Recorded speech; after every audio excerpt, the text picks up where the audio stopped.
Hi అండి అందరికీ. అందరు టిఫిన్ చేశారా? నేనైతే ఇప్పుడే చేస్తున్నాను పిల్లలు స్కూల్కి వెళ్ళిన తర్వాత. చూడండి, ఈరోజు రాగి ఇడ్లీ, పల్లి పుట్నాల కొబ్బరి చట్నీ, అలాగే కరివేపాకు పొడి, అలాగే పిల్లలకు బీట్రూట్ రైస్ చేసిన అది కొంచెం ఉన్నది. రాగి ఇడ్లీ, బీట్రూట్ రైస్, కరివేపాకు పొడి, పల్లి పుట్నాల కొబ్బరి చట్నీ. ఈరోజు నా బ్రేక్ఫాస్ట్ సూపర్ టేస్ట్ ఉంటుంది రాగి ఇడ్లీ.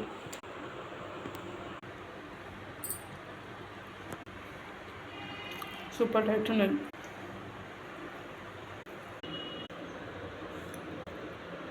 కరివేపాకు పొడి. ఇడ్లీ తినడం అయిపోయింది, ఇప్పుడు రైస్ తింటున్నా.